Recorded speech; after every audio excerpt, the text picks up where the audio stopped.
2 दिन बीत जाते हैं और पैसों का इंतजाम नहीं हो पाता। मजबूर होकर रामू अपनी जमीन साहूकार को दे देता है।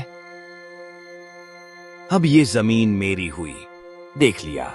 कर्ज न चुका पाए तो क्या होता है। रामू चुपचाप वहां से चला जाता है। उसके कदम भारी हो चुके हैं, आंखों में आंसू हैं और दिल पर बोझ।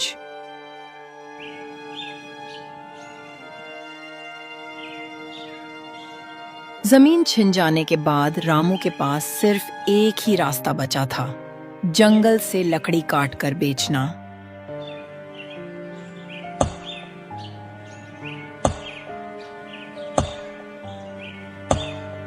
रामू रोज लकड़ियां काटता और उन्हें घर ले जाता, उन्हें बेचकर कुछ पैसे कमाता। एक दिन रामू हमेशा की तरह जंगल में लकड़ी काट रहा था। तभी वहां पर एक साधु आते हैं। बेटा, मुझे बहुत भूख लगी है।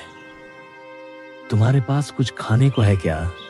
नहीं साधु महाराज, मेरे पास खाने को तो कुछ नहीं है, पर मेरे पास 5 रुपए हैं। आप पास के ढाबे से भोजन कर सकते हो। रामू के पास और पैसे नहीं थे, फिर भी उसने वो 5 रुपए साधु को दे दिए। बेटा, तुमने अपने पास कुछ न होते हुए भी मेरी मदद की है। मैं तुम्हें एक राज बताता हूं। इस जंगल में एक बाजार लगता है। मैं तुम्हें उसका रास्ता बता देता हूं। तुम वहां से सामान खरीदकर बेच देना और अपना घर चलाना। इतना बोलकर साधु वहां से चला जाता है। रामू भी घर चला जाता है, लेकिन साधु की कही बातें उसके मन में ही घूमती रहती हैं। अगले दिन रामू किसी को बिना कुछ बताए चुपचाप जंगल की ओर निकल जाता है। रामू कांपते कदमों से आगे बढ़ता जाता है और साधु द्वारा बताए गए रास्ते को याद करते हुए चोर बाजार ढूंढने लगता है। रामू काफी देर जंगल में भटकने के बाद अचानक रुक जाता है। पेड़ों के बीच से एक चमकती हुई रोशनी और शोरगुल की आवाजें आती हैं। वह धीरे धीरे आगे बढ़ता है और उसकी आंखें हैरानी से फैल जाती हैं। उसके सामने चोर बाजार था। रामू धीरे धीरे हिम्मत जुटाकर कोने में लगी 2 दुकानों के पास जाता है। ये बाजार में क्या क्या मिलता है? यहाँ वो हर चीज मिलती है जो तुम्हें चाहिए। तो फिर चावल और गेहूं की क्या कीमत है? तुम कोई भी अनाज लो, सब 1 रुपए का 50 किलो है। अरे वाह! तो फिर मुझे 50 किलो चावल और 50 किलो गेहूं दे दो। रामू दुकानदार को पैसे देकर जितना अनाज वह उठा पाता है लेकर गांव की तरफ चल पड़ता है। उसके चेहरे पर लंबे समय बाद उम्मीद और खुशी झलक रही होती है। रामू बोरी लेकर घर आता है। उसकी पत्नी हैरानी से देखती है और पूछती है, ये अनाज कहाँ से आया रामू? हमारे पास तो पैसे भी नहीं थे। ये सब भगवान की दया है। मुझे एक साधु बाबा ने एक जगह बताई है, वहाँ अनाज बहुत सस्ता मिलता है। सच रामू? अगर ऐसा है तो अब हमारा घर फिर से चल पाएगा। रामू, ये तो बहुत सारा अनाज है। एक काम करो, कुछ तुम दुकान पर बेच दो तो थोड़े पैसे भी मिल जाएंगे। हाँ, ये ठीक कह रही हो। अगर अनाज बेच दिया तो घर का खर्च भी चलेगा और कर्ज भी धीरे धीरे उतर जाएगा। रामू अनाज की बोरियां उठाकर पास के किराना स्टोर पर जाता है।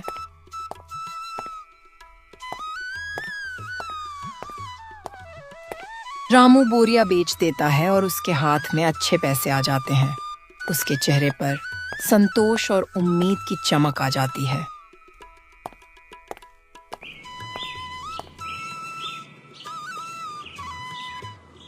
अगले दिन फिर से रामू चोर बाजार जाता है। इस बार वह और भी सामान खरीद लाता है, चावल, गेहूं, दालें और कुछ मसाले भी। धीरे धीरे यह सिलसिला चलता रहता है। रामू हर बार बाजार से बोरी भरकर सामान लाता, गांव में बेचता और अच्छा मुनाफा कमाता। कभी जो रामू अपनी जमीन खोकर बेबस हो गया था, वही आज पूरे गांव का सहारा बन चुका था। मेहनत और नेकदिली ने उसकी किस्मत को बदल दिया।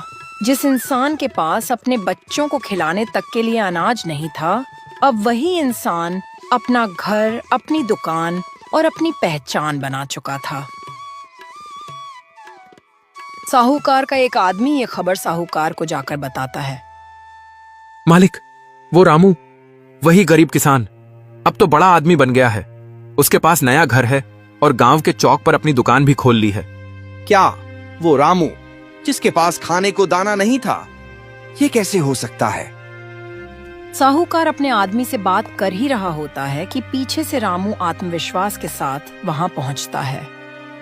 साहूकार जी, ये लीजिए आपके कर्ज के पूरे पैसे, और अब कृपा करके मेरी जमीन के कागजात मुझे वापस कर दीजिए। हाँ रामू, क्यों नहीं, मैं अभी तुम्हारी जमीन के कागज वापस कर देता हूँ।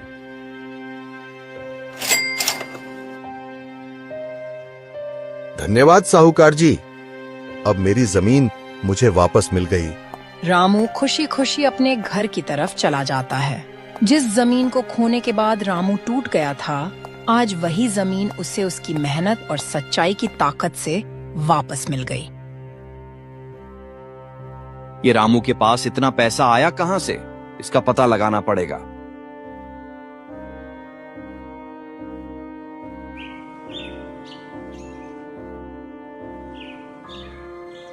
अगले दिन जब रामू चोर बाजार के लिए जंगल की ओर निकला, तो उसे ये पता नहीं था कि कोई उसकी हर हरकत पर नजर रख रहा है। साहूकार चुपके चुपके उसका पीछा कर रहा था। ओह, तो रामू यहाँ से माल खरीदता है। ठीक है, कल मैं भी यहाँ आऊंगा और सोना खरीद लूंगा। फिर देखता हूँ कैसे रामू मुझसे आगे निकलता है। और साहूकार चुपचाप अपने घर लौट जाता है, ये सोचकर कि वह कल आएगा जब रामू वहां नहीं रहेगा।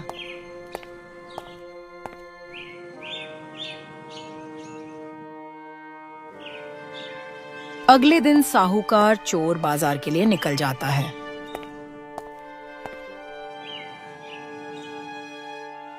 अरे, ये चोर बाजार किधर गया? कल तो यहीं था। साहूकार इधर उधर देखता है, लेकिन उसे कुछ भी नहीं मिलता। वह हैरान और गुस्से में खाली हाथ अपने घर वापस चला जाता है। साहूकार घर जाकर भी जंगल के चोर बाजार के बारे में ही सोच रहा था। रामू अपनी पत्नी से कहता है, मैं सोच रहा हूँ एक आखिरी बार चोर बाजार से कुछ खरीद लूं और सबका धन्यवाद कर दूं, क्योंकि उसी की वजह से हमें सब कुछ मिला है। जैसा आपको ठीक लगे।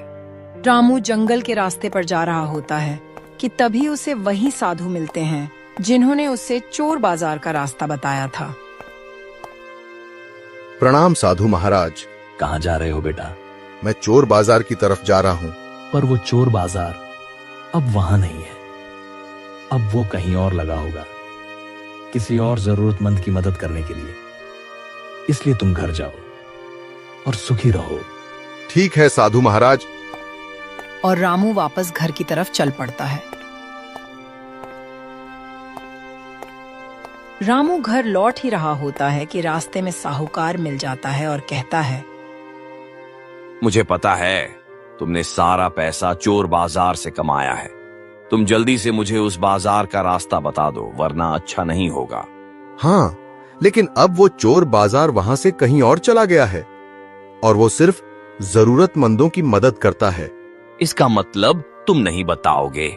ठीक है, देख लूंगा मैं तुम्हें रामू। और साहूकार गुस्से में चला जाता है।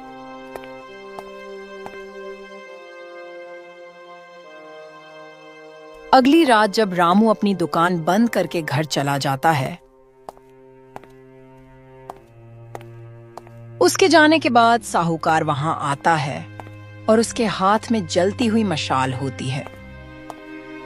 और गुस्से से तिलमिलाया हुआ साहूकार आधी रात को चोरी छिपे रामू की दुकान को आग लगा देता है। जैसे ही वह भाग रहा होता है, गांव का सरपंच उसे देख लेता है, पर तब तक दुकान बर्बाद हो चुकी होती है और साहूकार भी वहां से भाग जाता है।